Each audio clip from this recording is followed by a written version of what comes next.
Olá pessoal, olá Sabrita, tudo bem? Ah, tá cansada? Cansada não. Acabou de gravar um vídeo? Vamos gravar outro, depois te coloca. Isso, não como lá. Por que eu tô irritada? Ah, tá, eu vou te explicar. Eu peguei um livro que eu fiquei um pouco chateada com o livro. O livro fala sobre o Manuel da Nóbrega, né? E o que me irrita, Sabrita, é que as pessoas esculacham muito a história do Brasil. Então o que acontece? Eu vou te explicar o que aconteceu. Em 1537, o Papa Paulo III decretou que, uma bula papal, que os índios eram considerados pessoas humanas. Por quê? Porque é o seguinte, tem uma discussão, é meio esquisito para a gente hoje, mas você tem que pensar de acordo com aquela época. Tem uma discussão que uns diziam que o índio não eram seres humanos, outros diziam que era descendente da tribo de Israel. As pessoas não sabiam como lidar com o índio, né? Então o Papa foi e falou, não, índios são seres humanos. Ah, é? Em que muda isso? Muita coisa. Em que muda é o seguinte, se são seres humanos, então cabe à Igreja Católica, que na época estava colonizando o país, a educar, catequizar esses índios. Por quê? Porque eram pessoas assim que não sabiam plantar, não sabiam ter uma vida organizada. Então o que acontece? Foi fundada uma companhia religiosa chamada Companhia de Jesus, e isso tá matando, né? Onde ficavam os jesuítas. Os jesuítas vieram para o Brasil para fundar cidades, para catequizar os índios. Nessa turma veio Manuel de Nóbrega, foi um grande padre. Veio também José de Anchieta, é esse mesmo que foi canonizado santo há pouco tempo.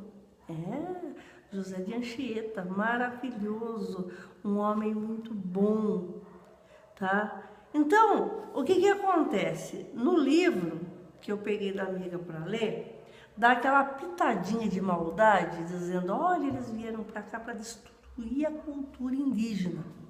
Gente, tá certo que fizeram, talvez exageraram alguma coisa, fizeram alguma coisa errada, mas tinha atitude dos índios, tinha sistema deles, na cultura deles, que eles tinham índio que comia gente, chamados canibais. Que é? Isso mesmo, índio que comia gente.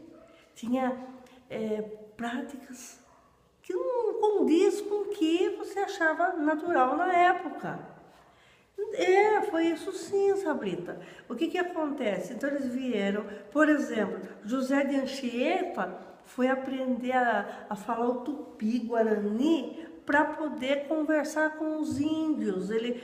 José de Anchieta, para você ter uma ideia, ele era doente, ele tinha tuberculose óssea, ele largou. O que mais me deixa surpresa, você imagina só, os padres tinham uma vida confortável na Europa, eles tinham de tudo, largava aquilo tudo e vinha para o Brasil. Mas eles chegavam aqui, não estava bonitinho igual está hoje. Não, isso aqui era uma selva.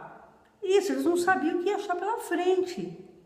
No navio, por exemplo, que veio o Nóbrega, nesse navio também vieram as pessoas marginais que cometiam furtos, coisas erradas em Portugal, mandavam para cá e soltavam aqui. Nesse navio também vieram prostitutas, mulheres que se chamavam de má fama.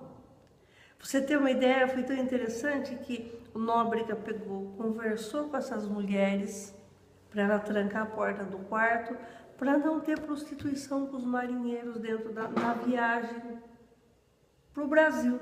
E realmente não teve. Então eles tiveram, lógico, teve padres que fez um trabalho assim meio feinho. Mas em compensação tivemos padres muito bons. Fundaram São Paulo, fundaram São Vicente, fundaram várias cidades do Brasil. Por isso que o Brasil, se você prestar atenção, os nomes das cidades são nomes relacionados ao catolicismo. Por exemplo, São Paulo, Santa Catarina, Espírito Santo, São Vicente, são nomes ligados à Igreja Católica. Ou seja, o que eu acho interessante é que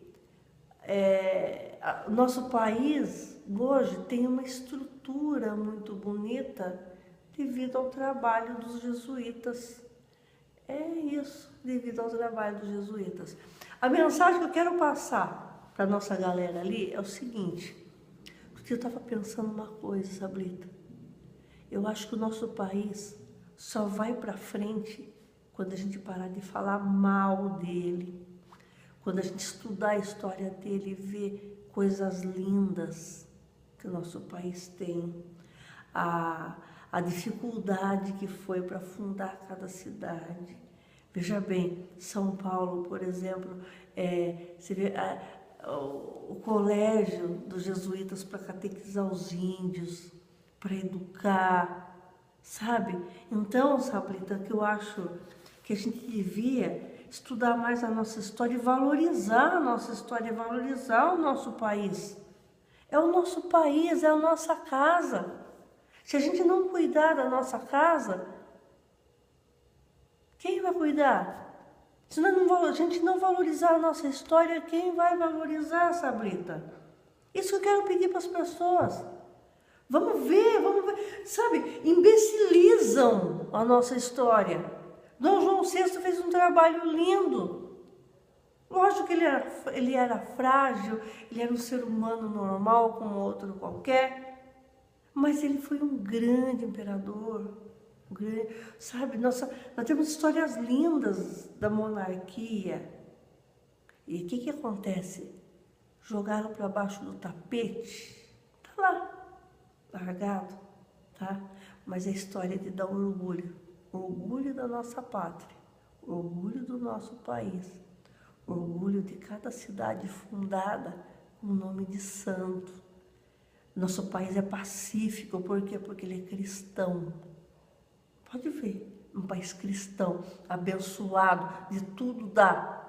Tudo aqui você pode plantar qualquer coisa, dá.